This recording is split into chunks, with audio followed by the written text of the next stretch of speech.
Hoosier Nation, welcome to the second Bloomington edition of the Hoosier Life.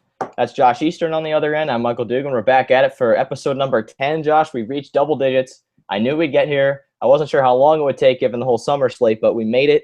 We're here, and we're ready to go. So you ready for round two? How was your second week of Bloomington? Second week of classes going well? Oh yeah, no, it was a great week. It was good to get through syllabus week. It's always just kind of a drag. You don't really know what you're doing. You don't want to do anything, but now you're kind of getting into a groove, getting an everyday schedule down. So it's good to get back into things.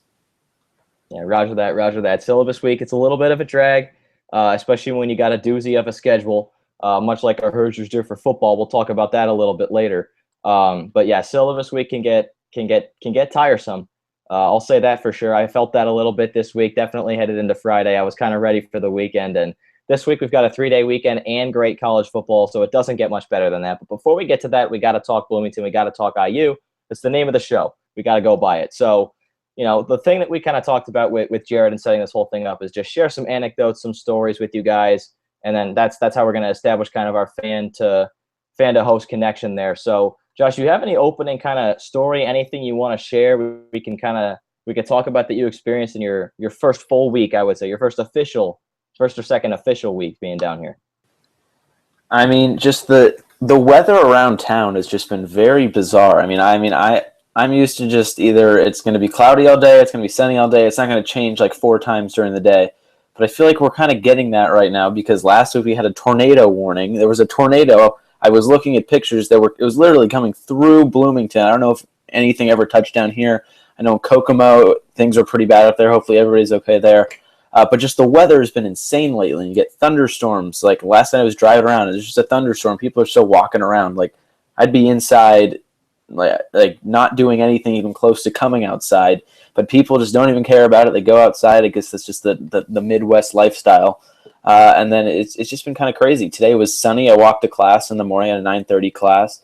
I walk outside again at like 2 o'clock, 1:45-ish, and it is absolutely dumping rain outside. And I don't know what was going on, but I was wearing sandals, and I was like, this is a very tough situation for me. So just the weather has been kind of crazy, but I guess that's what you have to get used to in the Midwest. Yeah, that is what you have to get used to in the Midwest. And it's something, when going off to college, I kind of thought I could escape this Midwest weather because what we have up in Chicago is pretty similar to what it is down here. Not quite as hot, but pretty similar. And it's funny, the two things that you had, I actually had on mine too. I think it was yesterday. I'm living up by the stadium, so I was walking to the stadium bus stop, and I'm looking around when I step outside. One side of the sky, it's blue sky, sun, everything. Other side, I think west it was sunny. East there were some clouds and whatnot. I turned the corner around all the houses to get to the bus stop, and there's this one black cloud just sitting in the middle of the sky, in the middle of the blue sky, this one black cloud that is just raining on the bus stop, and that's it. It was almost like it was out of a movie. I'm like, if this isn't Midwest weather, I'm not sure what is. You could see sunlight and beach weather to the left of you, and nice weather to the right, but right above you it was raining. So that was confusing. The tornado warning was crazy. I was driving during that. It was scary. But today I woke up and it was cooler, I should say. It was not cold. It was cooler because it had rained last night. And I was walking to class, like you just said. It was perfect. Wearing sandals, I felt good. Coming out of class, I was sweating walking to the bus stop. And in 50 minutes, it changed. And I mean, it's something you got to get used to, unfortunately. But you got to take some. But I mean, we'll give the weather if we can take what everything else that Bloomington has to offer. But you're absolutely right there. It was a crazy week of weather, to say the least. And welcome to the Midwest. I mean, if that doesn't say it, I'll say it for it. Yeah, and it's not just like the weather. I mean, like when it's raining, it's like disgusting rain because it's all humid and gross. And then I walk all the way from downtown to Franklin Hall and the Sample Gates. That's like a good 10-15 minute walk, and it's just you feel gross. And then you walk inside and it's nice and air conditioned. But that walk can be pretty gruesome on some days for sure. And another somewhat aesthetically pleasing thing is when it is 90 degrees during the day and at 3 o'clock we get a nice downpour, watching that steam come up from the Bloomington streets. I don't know what about it, but it just kind of makes me feel like, okay, the heat is over. I can relax. I can cool off a little bit. I can wear flip-flops and not worry about sweating too much. It's a good thing. Another little story, I actually ran into Will yesterday in between classes, Will DeWitt, our very own Will DeWitt. and we were talking a little bit, just catching up. We hadn't talked too long. Definitely didn't see each other all summer. So I was catching up, and he was saying that we should get all of the interns, you, me, Will, everybody, together for lunch or dinner at some point. And I think that could tee up a potentially fantastic episode in the coming weeks. I think we're almost out of time to get everybody on here. I think it has to happen soon, but I feel like we have to meet each other first. You and I hadn't met before we started this whole thing, and it wasn't hard to begin with, but it'd be easier to do it if we had met. But we definitely want to meet everybody, and we definitely want to get everybody on the show. I think that'd be a blast to have a 4 or 5-way talk show with everybody. So if Will can get that organized, and we'll certainly help him out with that. That'll be an absolute blast. So stay tuned for that, guys, because we're definitely going to want to get everybody on here more than once. So that's going to be a blast. Another thing I wanted to talk about, I had Yogi's the other night, and before the other night, I had not talked about it or not really thought about it too much. And for those of you that aren't aware, Yogi's on 10th Street. It's not by much.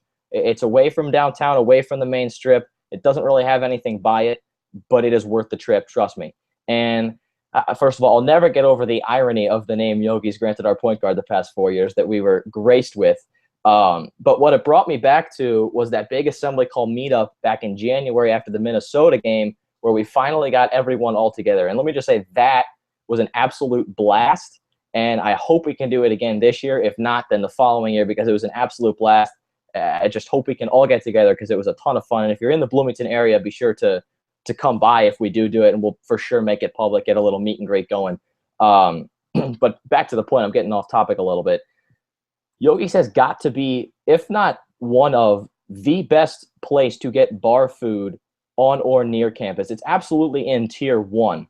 But I was thinking to myself, this has got to be up there with the best of them, if it's not the best. So maybe we do a little brief 30-second power ranking segment. But Josh, can you throw any other names in the hat that can trump Yogi's right now for the best bar food on or near campus? I mean, there's obviously Nick's, but another one is really off the beaten path is Upland Brewing Company. It's, I believe, off either 10th or 11th Street. It's kind of near City Hall, kind of behind City Hall. It's not on most of the main streets, but if you look it up and you go there and you're of age, I hear the brews are pretty good. The food is good. I've been there once. They got TVs all over the place. You can sit outside if it's a nice night. So I got to throw an Upland Brewing Company into the mix there. But Yogi's obviously very good. Nick's is good. I mean, there's Buffalo's, but that's not necessarily bar food. But there's some pretty good place to get some good bar food around here. Correct me if I'm wrong, but is the Upland Brewing Company on either B-Town menus or Mr. Delivery? Because I feel like I've seen it there before. I cannot confirm because I haven't looked on it to order that, but it very may well could be. Okay, I just asked because it rings a bell, and I feel like it was, and that'd be a very unique and precise thing to make up if I am making that up. But I mean, if you're a student in the area like myself, maybe that's what's going to be on tap for dinner tonight. No pun intended there. But Upland Brewing Company, never heard of it, but I'm for sure going to give it a shot at some point. But I can't get over how great Yogi's was, and I don't think we ate anything during that assembly call meetup. We were kind of meeting everyone and talking to everyone. And by the time we were done talking with Jared and Doc Livy and Ryan and all the guys, it was time to go. So I didn't get a chance to eat then because it was just so much fun. But now that I actually did get a chance to eat and enjoyed it, it was unbelievable. So Yogi's, if you guys like that, let us know, because if you have anything to throw in there to our 30-second power ranking segment that we just did, please do, because if it trumps Yogi's, I'd love to hear about it. And if it involves good food, Josh and I, I'm sure, would both love to hear about it. Now, we talked about this next topic briefly last show. We talked about it earlier in the summer, and we kind of had a problem with ourselves. And that problem was we didn't get off campus too much, and we didn't explore Bloomington too much. And I know it's only been 6 days. We did last show on a Thursday. It's now Wednesday. But have you kind of gotten off that beaten trail and gotten into Bloomington at all in the past 6 days? I'm expecting a no because we've been so busy with everything. But in the off chance that you did, have you discovered anything new or learned anything over the past 6 days? I haven't really gone outside Bloomington too much to explore any of the lakes or the quarries or anything like that. But I was walking home from class the other day, and it was like 2:15. I was like, I want a euro, and I was going to go to Trojan Horse because there's some good euro places around here. Trojan Horse, a great restaurant. But then I remembered I was walking up the street. I was looking on B-Town menus. I was like, oh, what should I order? And then it clicked, and I looked right ahead, and there was a euro food truck. I think this guy has kebabs and everything. It's a good like Mediterranean Greek food truck. And this euro was absolutely fantastic. It might have topped Trojan Horse just because things coming out of a food truck are big. Because out on the West Coast in Seattle, especially in Portland, food trucks are huge. They've taken over completely. So I was really stoked to see a euro food truck around here, and I can say that was fantastic. It was on Kirkwood. It's been on Kirkwood right in front of the church, I think across the street from Village Deli. So if you're ever walking down Kirkwood and want a euro or something good for lunch, I think I don't remember exactly what it's called, but you'll definitely see it. It's food truck. It's good, and I definitely recommend it. I feel like within the realm of food trucks, if you will, if there's anything in the world that could possibly top a street taco, a food truck taco, it's got to be a greasy euro. Am I wrong? There's no way that anything else out there exists that could beat that. See, but this wasn't greasy. Like you'd think that was coming out of a food truck, they're just going to drop it in a greaser and you're done. This was not. It came right off I don't remember what you called it, but he just sliced it right off, put it in the pita, put the tzatziki in there. It was fantastic. I feel like we're turning this into a food show, but that's kind of what we're doing around here. Yeah, we're talking about food a little bit. We're favoring that a little heavily, but Bloomington's got great food to offer, great restaurants, and apparently great food trucks. I actually have never seen that. I've seen the Big Cheese, obviously, down Kirkwood, usually by that Which and Chipotle. But I've never seen the Euro food truck. But I'm absolutely going to keep my eyes open because I feel like there's almost nothing better, maybe in the food world, than a food truck Euro. So absolutely, eyes peeled for that. I don't really have anything. I'll get it out there. I don't have nothing new. But I did just talk about one thing: the greatness of Yogi's that was recently discovered. Nothing really outside of that. Unfortunately, my roommates hit the lake the other day for a long afternoon, and I couldn't go because I had a paper to write. And it's unfortunate that school had to get in the way this early. But I mean, at the end of the day, we're here for school, and that comes before everything else. So I had to bite the bullet there, but I guarantee I will be there soon. I will have some stuff to say because I know that was a very, very hot topic over the summer when we talked about getting there. Everyone that tweeted at us and emailed us, they said they love the lakes and we got to get there before we graduate. I got news for you guys. We're going to get there before we're juniors. It's going to happen. It's a must, and we can't wait. But that's about all I had in terms of any new discoveries. Is that all you got too? Yeah, I mean we've a long weekend this weekend, so maybe we'll make a trip out to the lake. We'll see. Absolutely. If we can find time in between all these great college football games. And one of those games, it may not be that great outside of the state, but within Bloomington especially, the Hoosiers play tomorrow night. The Hoosiers play in 24 hours and 15 minutes. They kick off.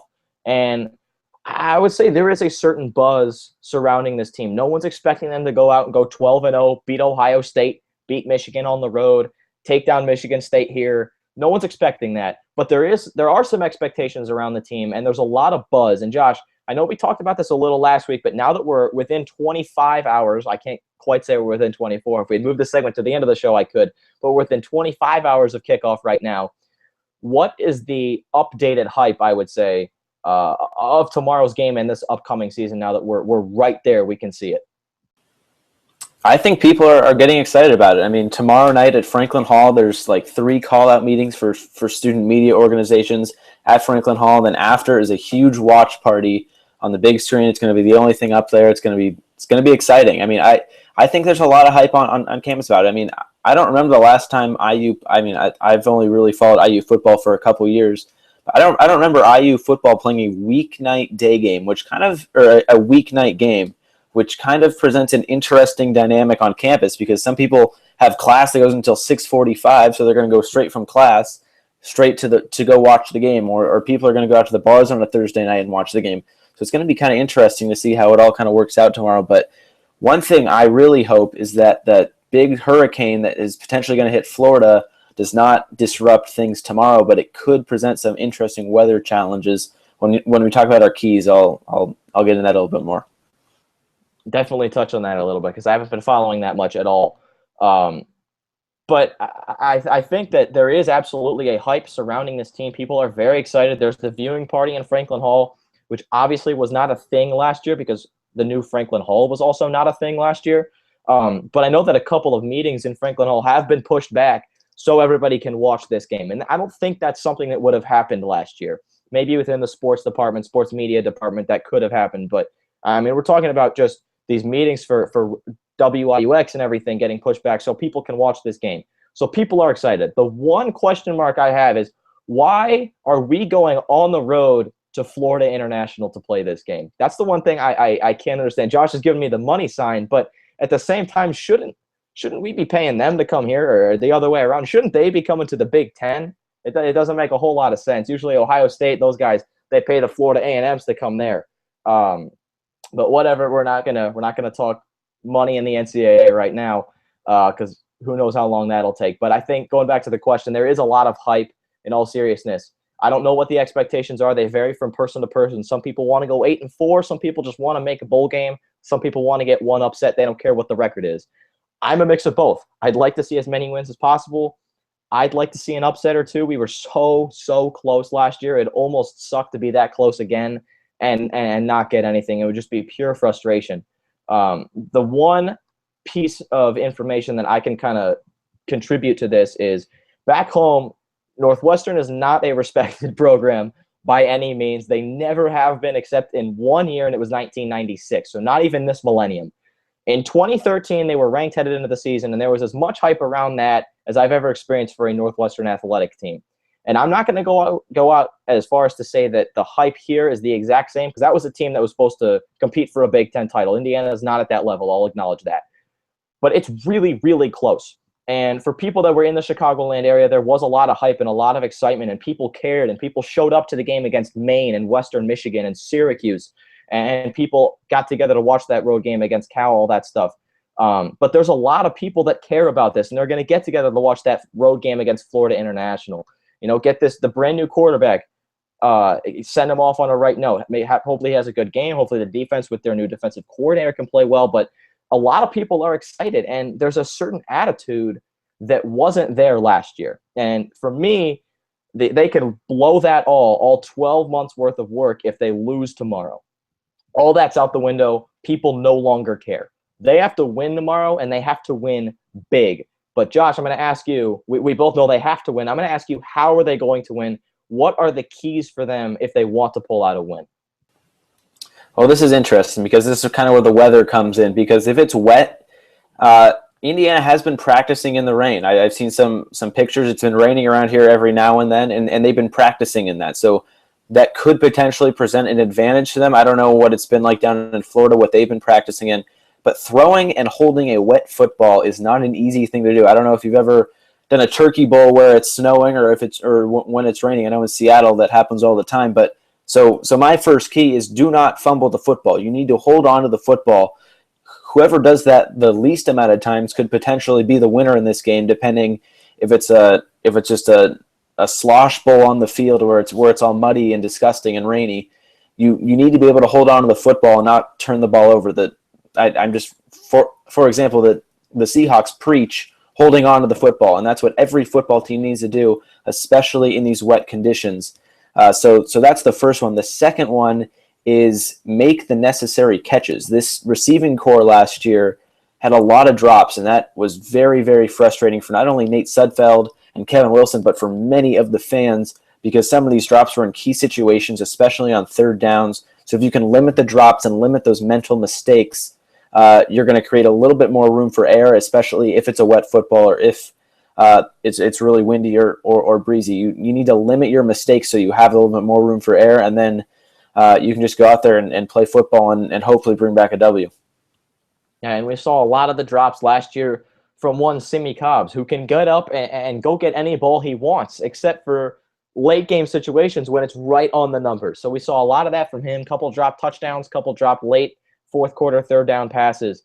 But the receiving core is all back, from Mitchell Page to Simi Cobbs to Nick Westbrook, who I think is a receiver that's going to break out. He's got Simi Cobbs' size, great hands, a great vertical, and he's pretty fast too. So I think Nick Westbrook, the sophomore, could potentially break out this year, and they're going to use a lot of guys on offense, a lot of skill players. I think they're going to use about 6 running backs on the field at some point this year. I think 6 running backs are going to get game action. So we'll see how many of them hit the field, whether it's Cole Jest, who Kevin Wilson is super, super high on. This guy is a beast. I rode the bus with him the other day. He is an absolute beast. The kid's younger than us, Josh, and he looks like an NFL player. I mean, I haven't seen him play yet. No one outside of the IU media really has, with exception to high school teams, but that's neither here nor there. Cole Jest is a beast. We know Divine Renning's a beast. I'm super high on Mike Majette. The running backs can be interchangeable after Divine Renning. So we'll see what they do there. In short, I think they have to rely on the experience. So get the ball to Divine Renning, keep the offense moving, run behind Dan Feeney, use a check down if you have to, if it's raining and you don't want to go downfield. But my second key is get cute, get creative. Kevin Wilson at Big Ten Media Day said that this is going to be the most exciting Indiana team we've ever seen. And they've got the skill players to make it exciting. They've got a 6'7" quarterback with an arm that could throw from Memorial Stadium into Assembly Hall. We've got all the skill players that we need on offense. It's Kevin Wilson's job to make this team exciting, and we know he loves to do that. So I would say just get cute, get creative, use the running backs, use the receivers, throw some trick plays in there, and score some points. Do what you do best. Now, that's a great point right there, because I've been talking with my roommate, and we've been talking about, will we see Xander Diamont in a special package, whether it's in the red zone, whether it's kind of a wildcat type thing, because we saw him last year in the Ohio State game. He broke off an 80-yard run, and I'm kind of interested to see whether he'll be able to do that at all this season, or if they're even going to give him the chance, because football people say if you have 2 quarterbacks, you really don't even have one. So it'll be interesting to see how cute they do get, like you were saying. Will we see Xander Diamont? Will we see some reverses, some halfback passes? I think we tried 1 or 2 of those last year. Maybe I'm thinking of a different team. But no, to your point, definitely get creative, because against this FIU team, they're going to be all hyped up. They're at home to start the season. Indiana's going down there. They're definitely the favorite in this game. I think they're favored by 9.5 or 10, somewhere around there. So Indiana needs to go down there, control that game. Control the trenches, because you're a Big Ten team. You should have the better athletes. You should have the bigger guys in the trenches. So if they can control that and control that running game especially, Indiana should be looking okay tomorrow night.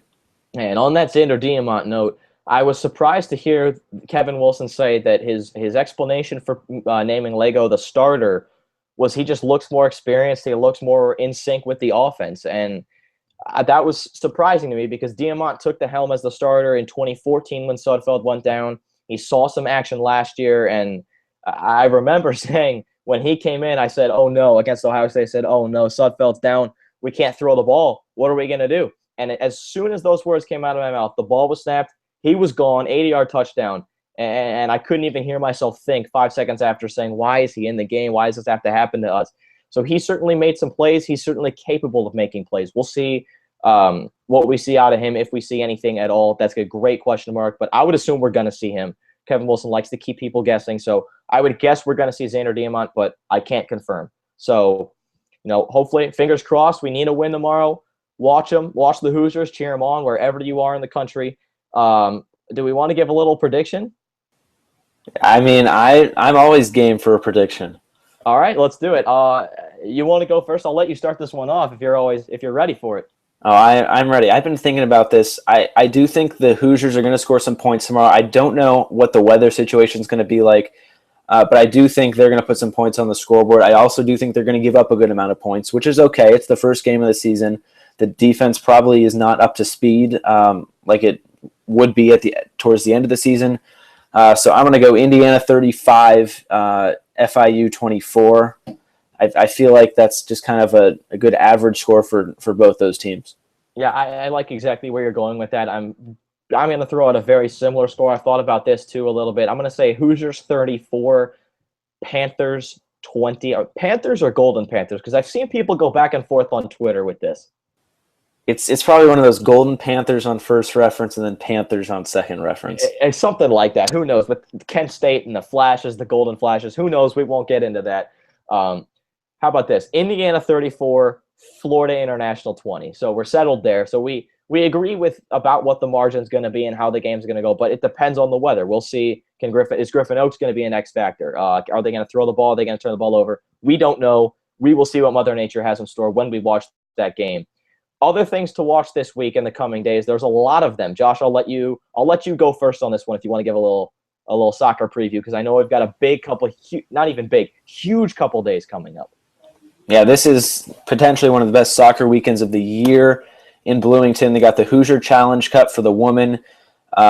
Indiana's facing up against LSU and SMU on Friday afternoon and then on Monday. But on the men's side, you got the Adidas/IU Credit Union Classic, and we have 4 top 25 teams that are fantastic. I mean, this is really going to be a good weekend for soccer. Indiana faces Cal on Friday night at 8:30 Eastern at Bill Armstrong Stadium. Cal is number 22. Indiana has cracked the top 5 in a couple rankings. And then on Sunday night, they play Stanford, the defending national champions. But if you're not looking for IU and you're just looking for other soccer, Stanford and Notre Dame, another marquee matchup, is Friday night. I'll actually be play-by-play for BTN Student U, so if you can't make it out, you can always tune on BTN Plus. There's my plug. And then on Sunday afternoons, Cal plays Notre Dame. So some really good soccer this weekend if you're in or around the Bloomington area. Obviously, first priority is support the Hoosiers, but if you can't make it to any of those games, Notre Dame and Stanford is about as good a matchup as we're going to get on campus the entire season for any sport. So, and they're a rivalry. Notre Dame, Stanford, they never liked each other. They never will. So I'll absolutely be trying to head over there for that one. My one to watch for, I'm going to stray away from Bloomington because Josh has told you everything you need to know. We're going to get to college football very, very shortly, so I'm going to skip that completely. Cubs-Giants series begins this weekend. Potential late October matchup. I don't know. It's an even year. Maybe the Giants can upset the Cubs. We'll see. It would be a hell of a matchup if so. That begins on Friday, I believe. Yankees-Orioles also begins Friday. The winner of that series will gain some ground in the wild card race. The Orioles have lost 4 of their last 6, and they actually just wrapped up a series the other day. I think the Yankees took that one 2-1. So that one comes up soon. That'll be a great one. Josh, you hit IU. Let's get to the top 5 segment. And without further ado, our top 5 for this week is only fitting. It's only fitting that we talk college football. We're not going to talk about the best matchups this weekend. We're going to talk about the most intriguing matchups this weekend. And full disclosure, before we even begin, spoiler alert, I do not have USC and Alabama on this list. And I know that's everybody's number one, but I'm just going to get it out there right now, and I'm going to tell you why. Whether it's in the top of your head or deep down in your heart and you have to dig and find this, we all know what's going to happen Sunday morning through November 30th after this game ends. Regardless of the outcome, USC at best will finish with 9 or 10 wins outside the top 10, and Alabama's season will hinge on the LSU game. We all know what's going to happen. While it might be a great game, we all know what the outcome of both teams is going to be. It's been the same story since 2010. Whoever wins this game doesn't matter for their season trajectory. The status of both teams at the end of November will be the same and consistent with the past 6 seasons. So I just wanted to throw that out there. No USC Bama for me. So Josh, I'm sorry if you do have it out there, because don't get me wrong, it's a hell of a matchup, an absolutely great matchup, speed on speed, strength on strength. I'm going to watch it for sure, but it's not intriguing to me because of what it has in store for the rest of the college football season. So Josh, you could start us off here. What comes in at your number 5? I will say, full disclosure, I don't have it either. I have it in my honorable mentions. It's obviously 2 blue bloods, but this season I don't really get it all that much. My number 5 is Clemson on the road. This is a true road game. There needs to be more of these. Enough of the Lambeau Fields, enough of the Georgia Dome, enough of Cowboy Stadium. Play at a college stadium, and that is exactly what Clemson and Auburn are doing. Clemson has kind of a prove-it season this year. Clemson's coming off a national title run. This is going to be a great game. It's going to be Saturday night at Auburn. It's going to be fantastic. That is must-watch TV, and Brent Musburger's calling the game, so extra incentive right there to tune in. Musburger is an all-time classic. I was going to say an all-time GOAT, but that makes little to no sense. But that's actually my number 5 as well. And I've actually seen a game in Jordan-Hare Stadium. It is absolutely epic. And I have no doubt in my mind that place is going to be absolutely rocking when the Tigers face the other Tigers from a state just east. I don't know what to expect with this one. I was probably going to say, just for the sake of a headline, Auburn with the early upset to kind of spiral everything out of control immediately. But Gus Malzahn decided to start Sean White over dual threat junior college transfer John Franklin. And Sean White, if anybody watched Auburn last year, he was not good. And John Franklin's a speedster. I thought if you throw Gus Malzahn and a running quarterback, good things happen. But they struggled last year, and I just don't think Sean White can keep up with Clemson and score. But this game will mean a lot. I still think upsets happen all the time. Appalachian State to Michigan. There's my plug for that one. But they happen all the time. Auburn's at home. You can never count them out at home. They hung with Alabama last year, and they were terrible. So Clemson Auburn is my number 5. Do not sleep on Auburn. Yeah, I'm sure being in Jordan-Hare would be quite an experience there. My number 4, though, I just kind of bashed the neutral site game, but they're playing at Lambeau Field, Wisconsin and LSU. That'll be a very good matchup. Got Leonard Fournette for LSU, and Wisconsin almost always has a good defense, especially in the trenches, so that should be a fantastic matchup. It's at Lambeau Field, but one thing about this, there will be no Lambeau leaps, which is just absolutely terrible. It's the first time a college game has been played there in a very long time, or one that actually means something. And I think Les Miles said if any of the players Lambeau leap, they can look to.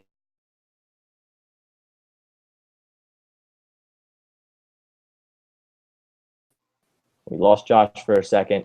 We're going to give him a second to – oh, there he is. Josh, you cut off. We couldn't hear your last what you said last. Will you repeat that? Yeah, no. So Les Miles said that they can hitchhike home if they end up Lambeau leaping. So it'll be a good game minus those Lambeau leaps. Yeah, and I could deal without it. I'm a Bears fan. I don't like seeing anything that supports the Packers, but I'm okay with it. And that's going to be a smash mouth football game.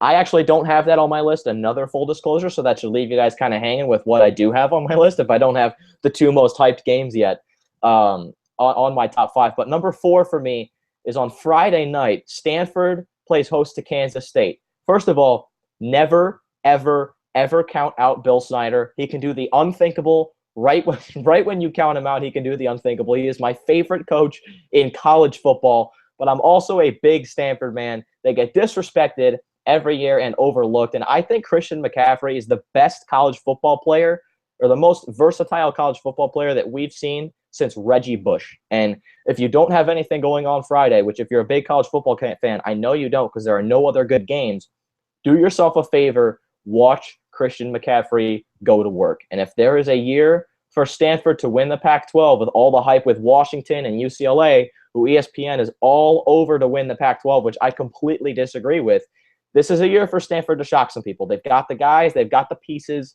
but at the same time, you can't count out Bill Snyder and Kansas State. So that's going to be an interesting matchup to watch, and a chess match between the 2 coaches. No, that'll be fantastic. Bill Snyder, he's past 80. This guy is awesome. I'm going to stay in the Pac-12. My number 3 is UCLA at Texas A&M, another game at a college venue, which is it needs to keep happening because that's how these games are so good. That's what makes college football what it is. UCLA, Josh Rosen, the big he's now a sophomore quarterback. He had a big year last year as a freshman. A lot to prove in this game. I mean, UCLA probably won't get a chance to play an SEC team until a bowl game potentially. So this is big not only for UCLA, but this is big for the Pac-12. Any team going into the SEC and having a chance to come out with a win is humongous, and they can do it week 1. USC has a chance up the road in Dallas against Texas or against Alabama. So this is another big one for the Pac-12, and this should be a really good one as well. It's a big opportunity, big weekend for the Pac-12. They could potentially go 2-0 over big-time SEC opponents, so we'll see what happens there. My number 3, I'm going to stay in the SEC kind of. Ole Miss versus Florida State. It's a battle for, whoever gets this win, it could send their season off on a great, great note because Florida State is somewhat in the national championship conversation. If you ask most people, they're on the outside looking in. And they've got a great running back in Dalvin Cook, who I think is the 3rd best running back in the country behind Fournette and McCaffrey in no particular order. Those are the top 3, and it's not really close. And those are this is probably the best year in top running backs that maybe we've ever had. You can't forget Nick Chubb over at Georgia too. So Florida State's got a lot to work with. They got weapons, and they're a very, very solid team, and I obviously respect Jimbo Fisher as a coach. And Ole Miss, with Hugh Freeze and whatnot, they've got some guys missing, like Kim Diche. They're going to miss him a lot. But at the same time, They still have a talented team. Chad Kelly's a great quarterback. I'd love to see what they can do there. And while it doesn't have any implications on their conference championship hopes, which will go a long way in deciding their ultimate fate, it's a big, big opportunity if one of these teams wants to sneak into the college football playoff to put on your resume early. Absolutely. And another one of those resume building games potentially this weekend is Oklahoma and Houston. Houston is not going to get very many chances to get a marquee win against a team like Oklahoma on their schedule this year. Houston's going to go, I think they're still in the AAC, if that's even a conference anymore, I don't even know.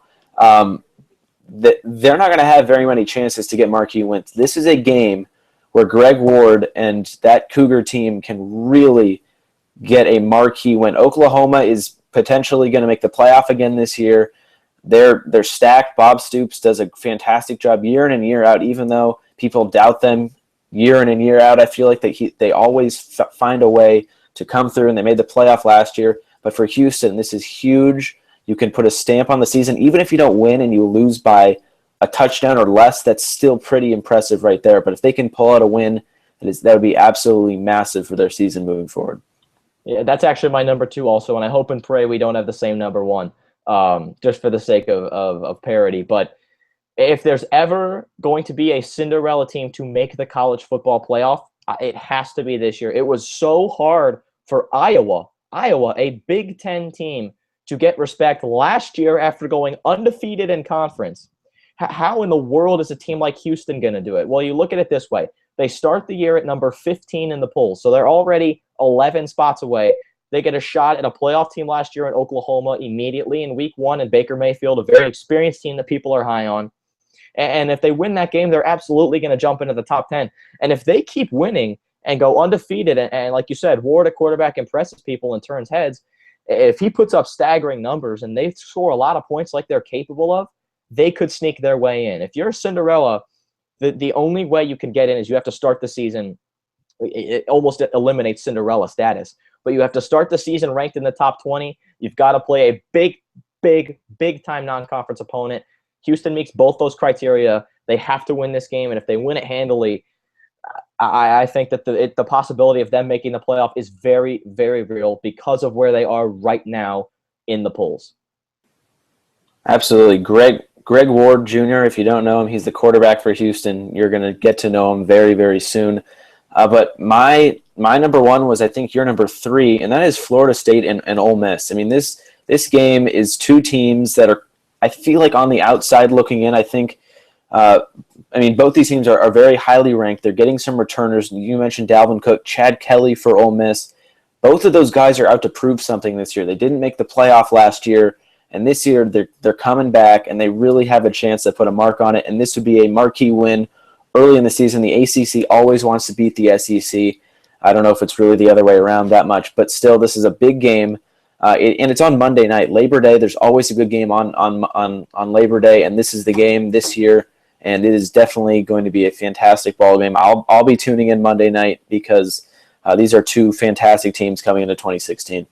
It's going to be absolutely epic. And my number 1 is Notre Dame, and I'm not a fan personally. I don't root for either of these teams, but this game is especially interesting to me because Notre Dame still has a quarterback controversy.